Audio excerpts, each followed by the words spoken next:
Welcome to the For Your Thoughts podcast, where psychology, pop culture, and self meet. I'm here with Hugh Massie.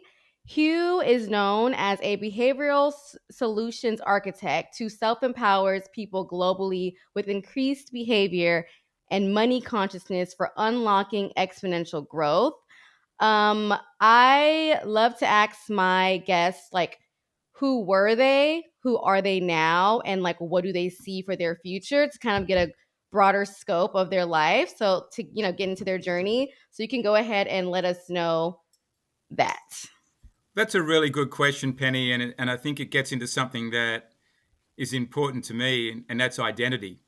Mm, And our identity evolves as our life evolves. And I always like to think of us as a human being, not a human doing. mm, And but if you sort of look at my journey, uh, I suppose you could say it started in Australia. You can tell from the accent, Sydney, Australia, and I was a CPA in mm-hmm. American terms, or in Australian terms, a chartered accountant, very much about the numbers. I specialized in taxation, but I got to a point where I wasn't fulfilled by it, and I had an entrepreneurial drive, Mm-hmm. and that was outside of the work I was actually doing. And I was always, I think, really from about 19 years old, doing a deal of something. And so at 30 years old, after 10 years in the accountancy profession, I left and set up a wealth management business. Okay. But that's where I really started to see that if you're going to be successful in business, it's actually not really about understanding the numbers. It's actually about understanding people Right. and what drives them, motivates them, what makes them stressed, uh, all those types of things. How do people interact, interrelate? And that took me on the journey of becoming more towards what I am today in being a behavioral solutions architect. What is a behavioral architect? Like, if you can explain, then also I think people need to know like what wealth management is as well. Yeah, so wealth management in its maybe I deal with that one first. In its vanilla sense, wealth management is helping people manage their money, crafting a financial plan that's tailored to their life goals, and then designing how money gets dealt, earned, spent, invested, given, dealt with in every way around that. That's the ideal world of wealth management done well Yeah. in detail. So the behavioral solutions architect is really the fact that what I do is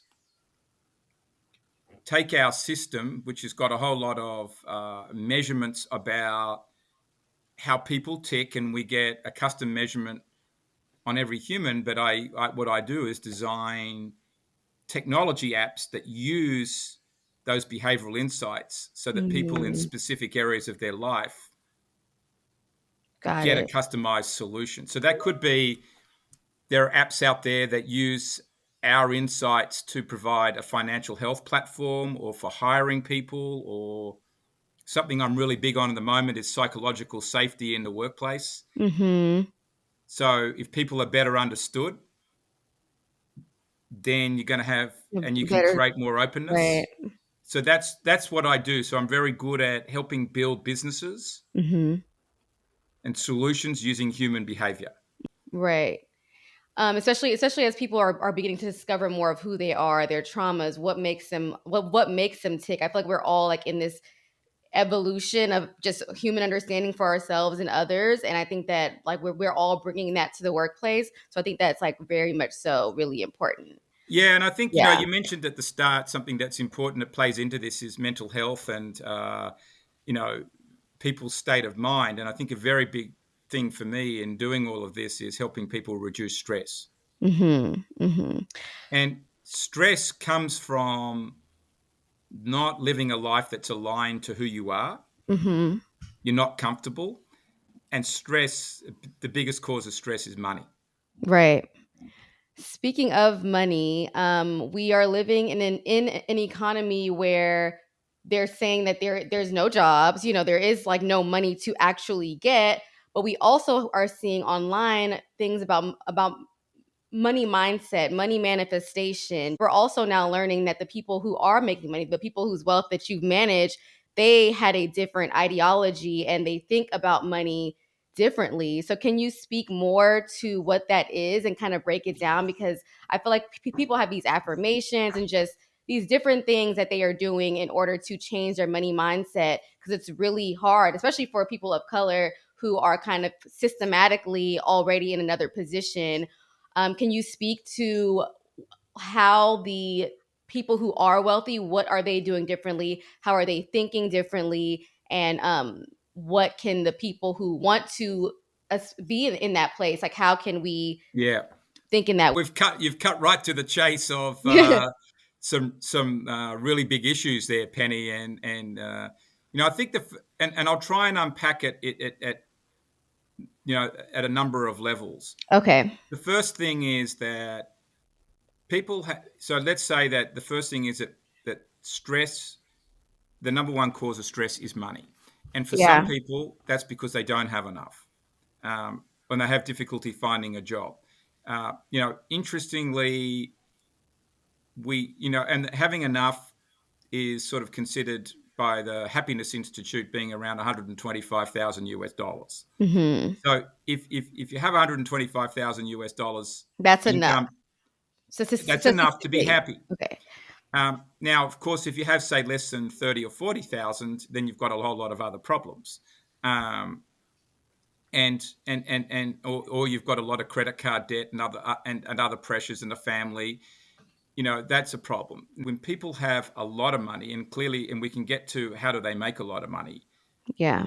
When they have a lot of money, there are other money issues that come with it.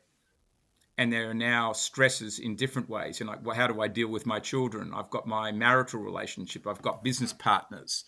There's all sorts of different issues from having money. And so in a way, no one's, or very few people are without stress about it. But what I think is the solution, what I sort of profess as the solution is, it really comes down to what I've coined the energy of money, and a lot of that relates to who you are and how you think about money. When I was a lot younger and I was just becoming an entrepreneur, I used to run around saying to people, "Well, money never sleeps." And I think what people have missed is that you're taking thoughts about money, good and bad, to bed with you every day.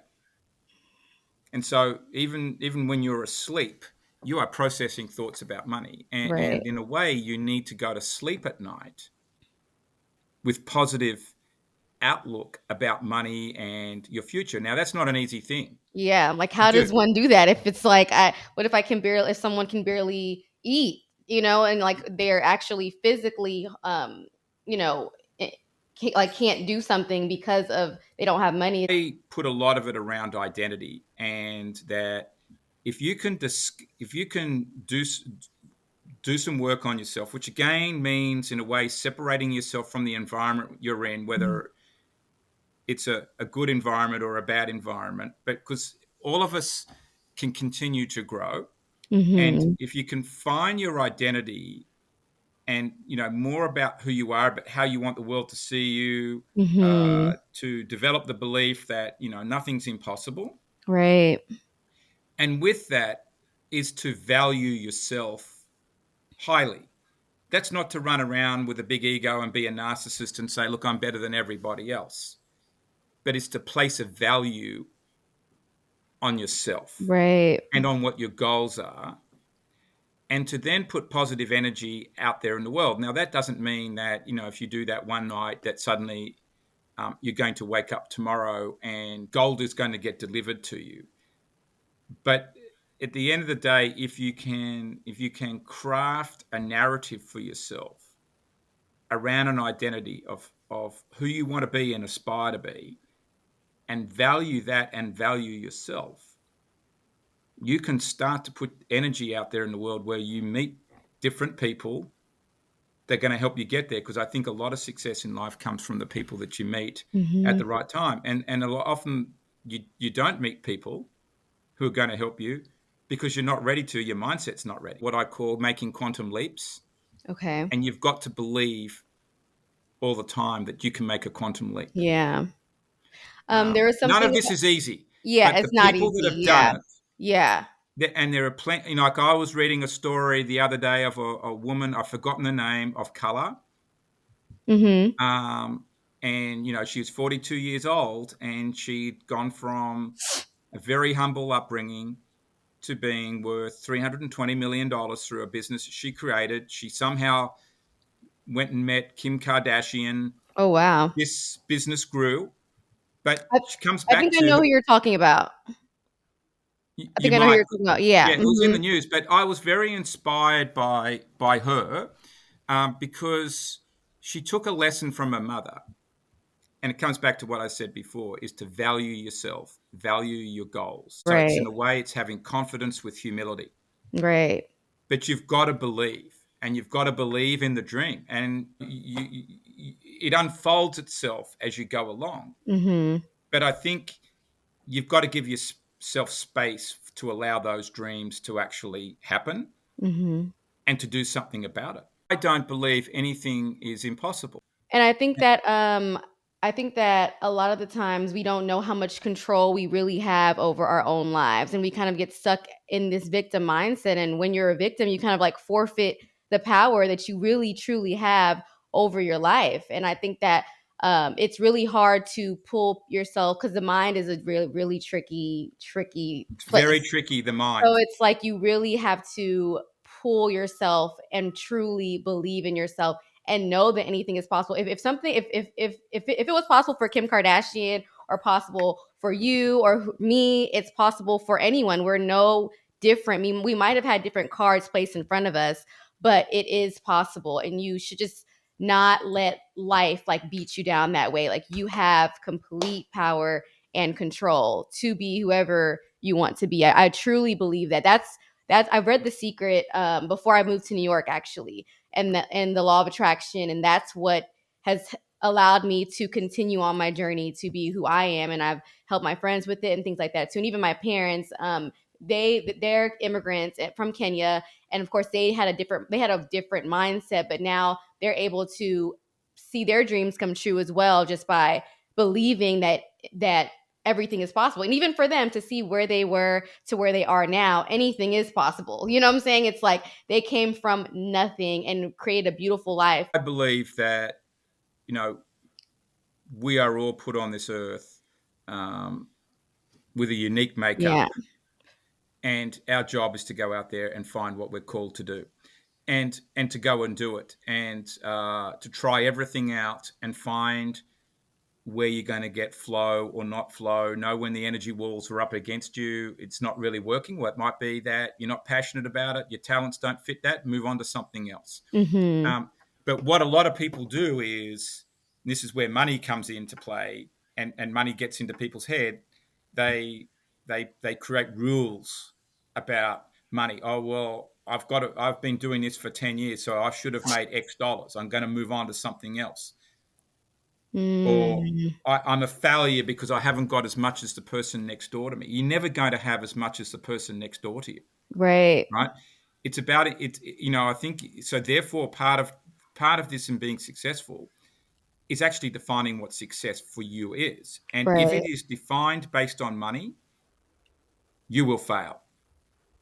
That's It's good. got to be defined on something else, probably in this world, something that's human contribution based, but has a realism in money as well, in the sense that you're not just doing it for charity purposes. So there is a fun, it comes with making money in some Right. way.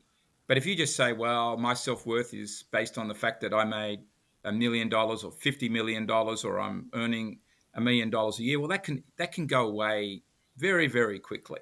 Right. Um, and are you worth nothing because money got lost? And there's lots of people out there that make money in a business or in the stock market or whatever, and then they lose it a couple of years later. It happens all the time. Mhm. Does that mean you're a worse person or lesser person? No. Mhm.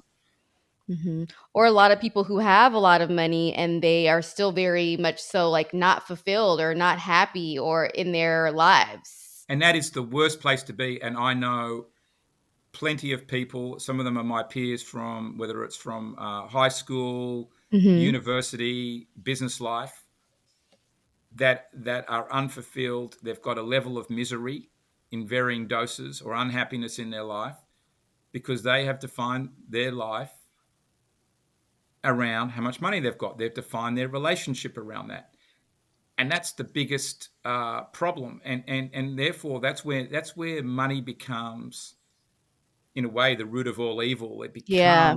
It becomes the destroyer. Um, so So I think you mentioned this before that the stress still comes no matter what level you are with your money. It's going to be some stress around money, period.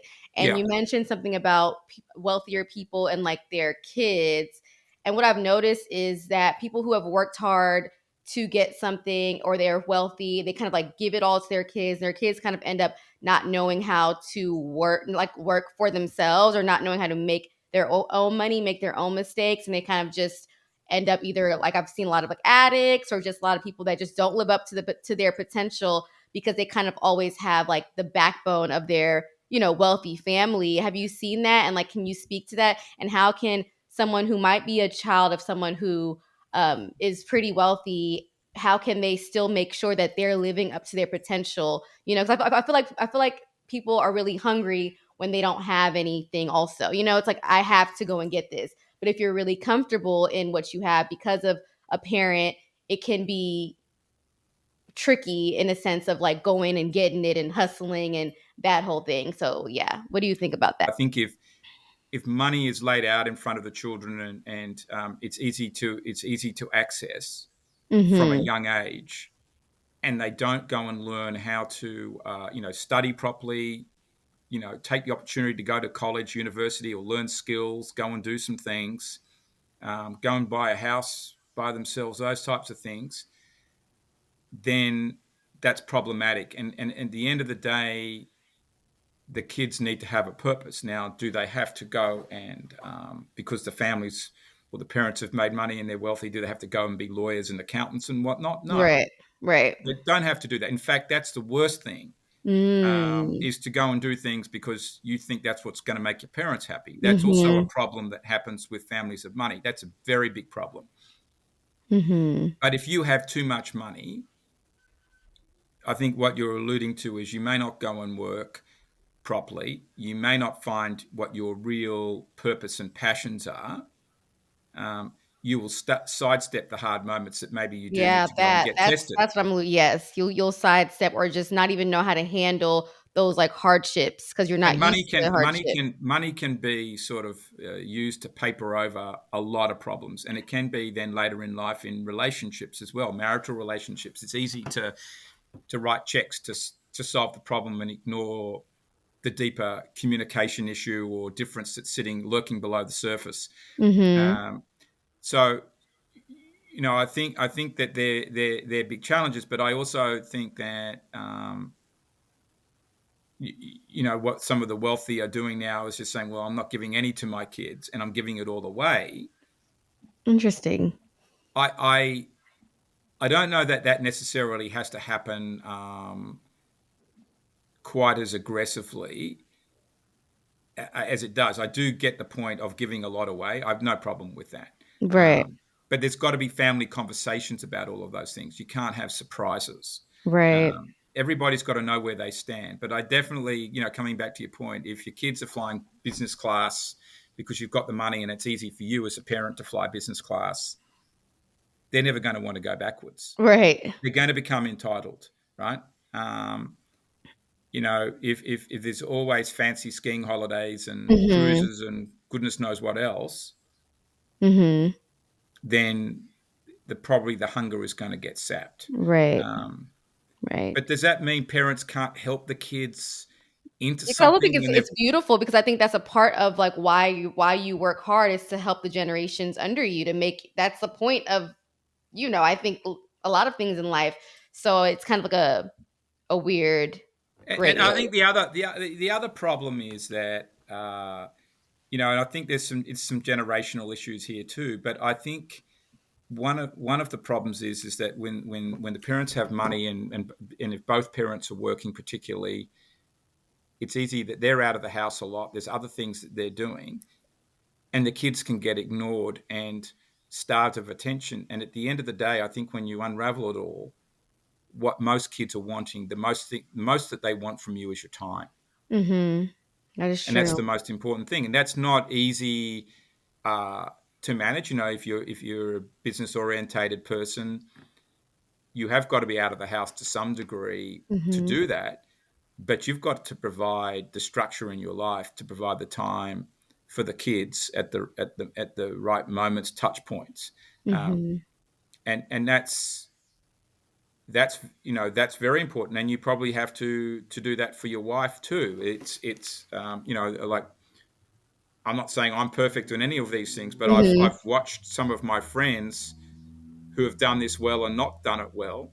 Right. Um, and I suppose I've got a 13-year-old and 11-year-old. I got to having kids later in life, Mhm. and I got to see what was good and not good, right? Uh-huh. Um, and sometimes you've got to put the time in at home, and that might slow you down with something else. But again, that's the energy flows of life. You've got to understand where you're at any one time. Right. But I think you're raising a big issue there. Again, it just gets to the fact that money can hide a lot of things, and it sort of needs to be taken out of the equation a bit. Right. So you talk a lot about the 3 dimensions of money. What are those 3 dimensions? Well, first one is there's money just as a currency. It's what you see in the bank account or can touch. There's the tangible side, what you could go and immediately spend tomorrow or invest. There's money is behavioral. Money is tied to who you are, what your attitude towards money Mhm. is tied to the person who you are. So I am all about recognizing that each human being is wired differently. It's had a Mhm. different life journey. We've got different behaviors or personality. So we've all got a different money personality that's wired into us based on, in a way, our very early life. That's the hardwired part, and then what we've learned. Okay. And the third part is money is what you think money is, Mm. which is the potentially the positive and false beliefs and the monkey talk sitting in your head. Mhm. What are some ways that people can figure out their money personality? Like, how would I know what that is? Well, not to derail this great conversation with a big sales pitch, but people could go to our There we go. website. Yes, that's the point. I'm just kidding. Yeah, but people could go to our website and complete the DNA behavior profile, and then you're going to start to learn a lot about your financial behavior and how you make decisions. And what you're going to find there is: am I a risk taker? Mm. How open am I to talking about money? How do I make emotional or more rational type decisions with money, or am I instinctive about it? Importantly, I think the big one is to identify whether you're a spender or a saver, Mm. and what fiscal restraints you have. So they're the types of things. They're the first few things that you learn, and you learn also about what what your sort of wealth creation drive is. Some of us, I think, we all want some money, but some are wired to want to work and earn more, and others are, if I have a certain amount, I'm content. Right. And then we all have different things that we want to do with money. Some people are very in the moment, entertaining my friends, being seen to be good with my friends, wearing the right clothes. Others want to spend it on life experiences. Others, it's about family, education. Others, look, they're very focused on retirement. Um, that can be good. While saving is good, and I think it's the most important thing to learn, and fiscal management, if you overdo it, you start to restrict your life. I know Mhm. people who are worth $50 million and think they haven't got enough money. Well, that's Mhm. ridiculous. That's insane. It is Yeah, insane, but but it it exists out there. That is a Yeah, mental but it health all problem yeah. in its own right. Is there ever enough? Like, like one, and I feel like even that happens if you like once I reach like six figures, I thought, okay, I'm gonna be at six figures, like that's it, whatever. And then as soon as I reached it, it's like I wanted and needed more because my expenses went up, everything else went up. And I'm like, wait, I thought that this was gonna be, the best part of my life. And but it was like, oh no, I still found myself still wanting for more, which seems like a bigger issue, like you're saying. It's yeah, and I mean, I can remember when I was a kid, or in my teens, I wanted to have a Mercedes Benz, and I thought, okay, and I'm going to get one when I'm 30. Well, I got one when I was about 32. Um, and after about 3 months, I decided this is an extremely empty experience. Oh wow.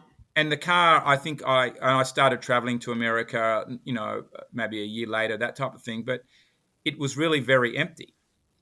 Having the car, it didn't better my life. It set me apart from my friends, probably more than I was already, Mm, in varying ways. And it didn't help me in any respect, in any way. And so, I think that you've got to be careful what you're aspiring to have, and earning money for the sake of having it, and then buying these toys. It's the same with boats and yachts and things like that. Now, I'm not saying I'm against all that, because for some people having a boat can mean a lot of creating fulfillment. experiences too with your family. It can create Right. great times. But if it's a status symbol that's just getting in the way, that's another problem. Right. Very And, true. it's the same with, where do you do vacations? Do you always have to go to an expensive ski resort, or can you actually go walking in mountains and Mhm. hiking, and being out there in nature? That there's as much to get out of all of that, or going to Machu Picchu or something. That. Right. So no, I think that people need to think about these things very carefully. But some of that, Penny, comes with age too, and maturity, and some of it you've got to go through, right? Yeah. Um, And the world and society, especially now with social media, is telling us that we need more money, like that, like that's what like luxury is what happiness looks like. And I do wonder if you have a story or a friend or someone who made it to this point, had so much money, realized that they weren't happy, but then went on another journey to look for their happiness in other ways, and like what did that look like for them? Because I feel like we don't know what we don't know. So someone who's never had that type of money is like, I mean, I think that that's what will make me happy. They get there, they realize, oh, I did not know that this was not going to actually make me happy. So I think that like I would love to hear a story of someone who's actually gone through that journey. If you know anyone or have any examples, that would be amazing. yeah, I think that, I could safely say, I'll give a few examples, and I'll be personal too. I could say that I know a number of people that have been successful in business, made a lot of money, and then they're sitting there very unfulfilled. And I don't know too many of them that have found the pathway out to doing something else Mm. that then creates real joy in their life. Um, and so I absolutely see that, but I also see others that have made money, and then they have had the intellectual curiosity, let's say in their mid 50s, to go and find some and do something else, not necessarily always making money, but to go and serve people, in some way, in a not-for-profit endeavor, or help people set up a business.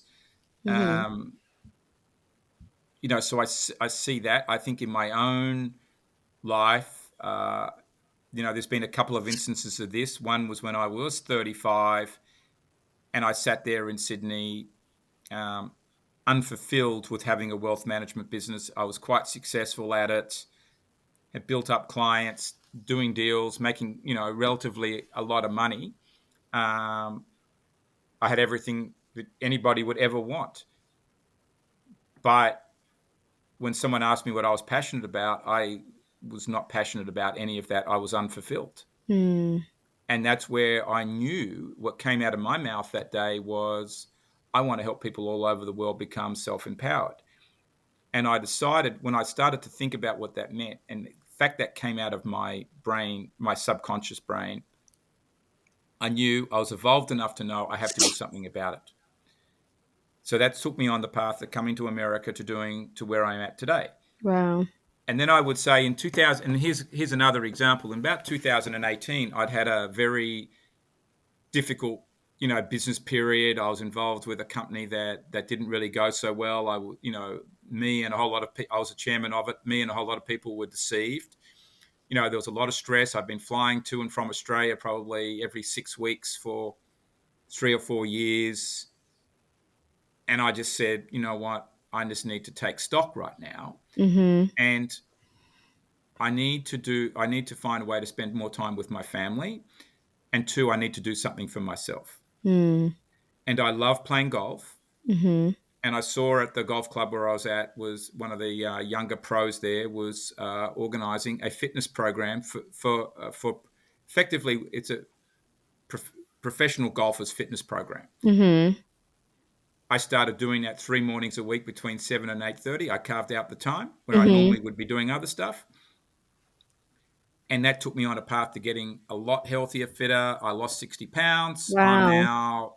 now, I do a lot of work, Penny, on longevity because longevity is also related to money and stress. Yeah. But my longevity metrics would show that my health span is my biological age, put it this way, is 14 years younger than my chronological Oh, age. wow. Um, but I did myself a big favor there in 2018 Yeah. by changing eating, drinking, exercise. But the big thing is when you're going to make a life change somewhere is to find something you enjoy and take baby steps with it. And I took baby steps then, but now it's a big part of my life. Doing those kind of exercises. I do much heavier stuff cardio wise. Yeah. I wear the devices. Everybody on my team is into it. Oh, Uh, cool. the clients, and every year when we bring our clients together for a conference, we have a longevity segment. Yeah. But the big thing is I think for getting, even I would even say to someone who's got a spending problem with money or some other problem in their life, find one thing that you enjoy doing and do that. Set a little goal, not a big goal. Yeah. Conquer that, and then build up from there. Yeah. People really underestimate like the power of fitness. I think because it seems cliche, okay, workout, but it really does change your life. Like it changed my life It, it, for it sure. does. It does because one, if you can find something in fitness, it doesn't have to be what I did, but if it can be in anything, even if it's just going for a walk once a day, you can make it enjoyable.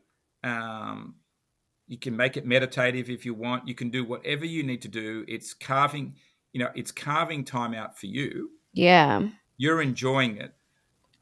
And to do that, you've got to make a whole lot of other changes. You've got to, change work Mm. scheduling, when I'm going to drive to the office, when I'm going to have meetings, setting all those rules. So it ends up changing like all of your life in a sense, in a good way. And then you start to say, gee, you know what? I'm feeling really good and I'm Yeah. feeling in control of my life. Well, maybe then I don't want to eat a whole lot of sugar at night or eat big steaks and not be able to sleep, or worse, drink alcohol and suddenly realize, gee, that's just destroyed my body energy for the next 2 days. Mhm. Mhm. Um, and consequently, what you start spending money on starts to change because your values start Mm. to change and what's important to you starts to change. That's good. But Yeah. if you just said to people, look, you've got to build a budget, you've got to go and stop working as hard, and you keep it all loose and do all that sort of stuff, no one's going to do that Yeah. because that's one, it's communicated the wrong way and it's off in another land. And you know what? No one know. Okay, yeah, I know I should be working less and I should be doing A, B, And C, saving D, and I've money. got to save Yeah. money. There's no starting point in that. Yeah.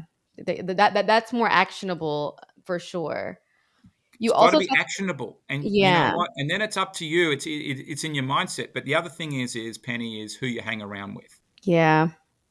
I think that's because really good for like my age group, like the 20s, 30s. It's like we're making new friends. Yeah, I think that's a good point. We have to take stock of who our friend group is, who we're around. you don't have to write off any person in the world but sometimes you've got to choose who you're going to spend more time with Mm. and why, and that's part of perhaps achieving the goals. If you're around other people that are getting themselves fit and healthy, they're all enjoying doing that. You don't feel under pressure when you go out to drink and smoke and all the stuff that goes on. It becomes a whole lot easier. Yeah. And there's other shared values, but it doesn't mean just because someone smokes a cigarette or drinks more than you do that you have to ignore them. But somewhere with it, your values start to change, Mhm. and you figure out what's important. And Mhm. this is part of creating change in your life, because if you are around the wrong people, or the people that are not a fit for where you want to go, it's going to be a whole lot harder to get there, Mhm. This is a because great you seg need people yeah. in your network that in a way are doing the same things as you. Yeah, it's a good segue to it's a new year. We all want to make better choices, better decisions in our life. And you talk a lot about making those better choices. And we are all like one choice away from a different life. I really do believe that. You And are we one don't choice away. yeah, we don't think about it as seriously as we should, especially in our age group. So can you talk about making those choices and like your ideas on that as well? Yeah, I think the first thing is you've sort of got to set out your, to a point, Penny. It's setting out your identity, who you Mhm. want to be, finding the things you enjoy, and then taking out all the negative talk out of your head. Mhm. Um, let's say I said to myself, okay, I'm 58 years old and I want to be a scratch golfer. Is there any reason why I can't be? Not really. Mhm. Now I have to go away and make the time. Is that a choice that I want to make, and sacrifice some time at home, or rejig business meetings and whatnot? Yep, Mhm. but that's a choice. Right. Um, and then you start to organize things, or you say you want to lose 10 pounds or 15 pounds. Then you figure that out, and then you look at, okay, what's the plan for how I need to get there, and what do I need to do, and then you can make the choice. But I think Yeah. if you say up front, well, there's no way I could ever do that. There's no way you can ever do that. Yeah, but I Just do say it. think, that there's being realistic to some degree is probably important as well. I mean, I don't think that, I think people can be visionary and put something out there that's completely un, you know, so unrealistic. Yeah. But there is an area for all of us where we can live in the world of sort of growing exponentially, and um, having, there being unlimited potential, I think. Mhm. Mhm. Um, Another question. I have a friend who had a roommate who basically was really, really bad with money, but they were best friends. So it was kind of hard for them. They would talk about money, but still it's like the other friend felt obligated to, I guess, help the friend out on rent and different things like that, when in reality it's like we all need to focus on our own money and be able to pay rent. And I'm wondering, why is it so hard to talk about money, and like how can we talk about money more freely and easily with our friends and our family, especially as young people living in one of the most expensive cities, New York City. And money is such a factor right now with the economy right now. Like, how can we make those conversations easier without kind of being pushy? yeah, well, talking about money. It's always the elephant in the room, isn't it? And Yeah. that's the problem. And in a way, and this is where the energy of money conversation we are talking about before is so important, because so many things about a person get connected to money in some way. Um, and judgments then get made because of it. And, I Hmm. suppose with the two flatmates, that the one who's able to pay the rent and earning more money, depending on how he or she talks to the other person who hasn't got so much money, how's the message going to get received? And then the other person says, well, you're always lucky, and, you know, Right. you've got these skills, or it's the same thing goes on between brothers or brothers and sisters. One seems to always have some money in his or her pocket, and the other one seems to have a problem or doesn't do as well, and writes it off. Well, you're lucky, or you got all the brains, or mum and dad always helped you out more than me. I mean, the reality is that's the victim story stuff that you were talking about before. Facts. And I think that at the end of so money comes with money, a lot of judgment, and people start to say, well, okay, this person's made a lot of money. He or she must have stolen it, or they were lucky. I think that it's something to be celebrated. But I think when money is talked about in the context of identity, and this is the same for a couple. I think, married couple have trouble often talking about money. But if you can talk about it enough in relation to your identity, who you are, what you want to be, not put too much expectation on how much has got to be there at a certain time and date and those types of things. Don't make promises that you can't fulfill, all that stuff. Mhm. It can be a whole lot easier. Mhm. Um, people have got to be flexible too. But I think in going back to your sort of story about the two people living in the apartment, at the end of the day, the person not paying their way has to go and sort it out for themselves. Right. Very, very true. And that doesn't mean the two of them can't be friends, right? The person that's got the money might say could help them in other emotional ways or friendship ways or network ways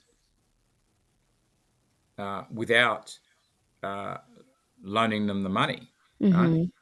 Because it's probably likely if they loan them the money or pay more of the rent, they're not going to get that back. Yeah, because it's probably like you said, it's a mindset thing that probably is going on as to why they aren't able to afford or to, you know what I They mean? may Yeah. get it back, but I think that that look, everybody has a temporary aberration in their life, and I suppose there's a track record thing. But you would think it's probably not a healthy. It's probably not a healthy situation. Yeah. Um, and maybe that other friend who can't pay their way has got to make some decisions about their life Yeah. and what they want to do in their mindset. That's not the other person's fault. That's true. That is so true. So, as we're coming to a close, what is one thing that you want to leave my audience with which I'm going to give like a profile of like most of my audience are people who want to grow, people who um, already are saving or already kind of on their journey but definitely want to take it to that next level. So after they take your amazing test, I think that everyone should take that test first. What do you think is a great next step, or what advice or what would you like to like let them tell them to continue on with their journey? Well, I think the first thing is never Penny, lose sight of your dream. Mhm. Um, Always be prepared to be in search of your calling. Learn to recognize when, if you want to call it, the energetic brick wall is up in front of you, but to see that there is another side to that. If you go through it and the black clouds lifted, that there is always opportunity out there. Mhm. But be clear about about your purpose. But don't tie it down by saying, well, gee, by age 35, I've got to have $1 million of free cash, because it doesn't always work that way. I Right. think it's taking positive steps. It's doing things that you enjoy. Doesn't mean that it's all going to be easy every day. Um, Invest in yourself a little bit. Be curious to learn things, to understand how other people tick. Be open to meeting somebody different in a different setting. You never know what's going to come about that. So don't have too many preconceived ideas. Right. And I think as I learned this just a couple of days ago from reading the blog about this very successful woman, have value yourself and have confidence Yeah.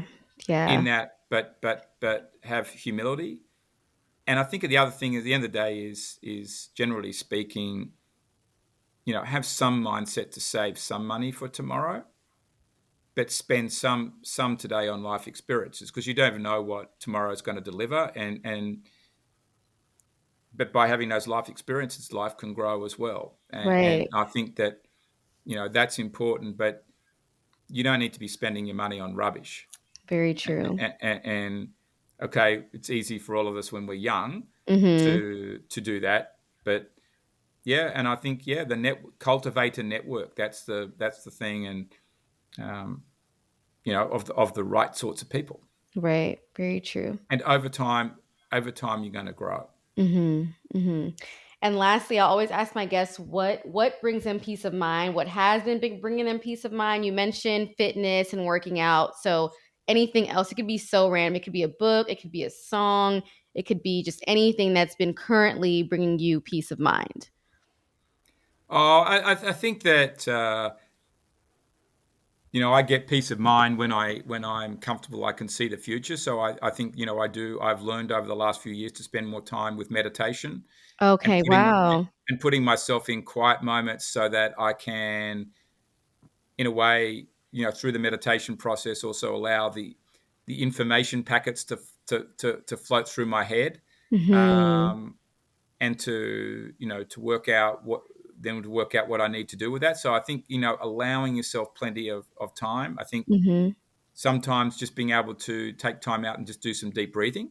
Yeah. Um, all of those things can help, and I think it's also to always know that there is a brighter tomorrow, even though today might be the worst day in the world.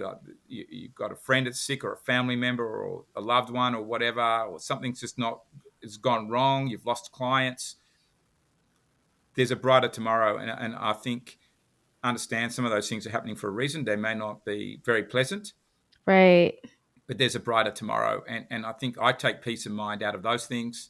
Um, and then just to know I've got a family that loves me. I've got two Mhm. dogs that uh, definitely Aw. unconditionally love me. Yeah.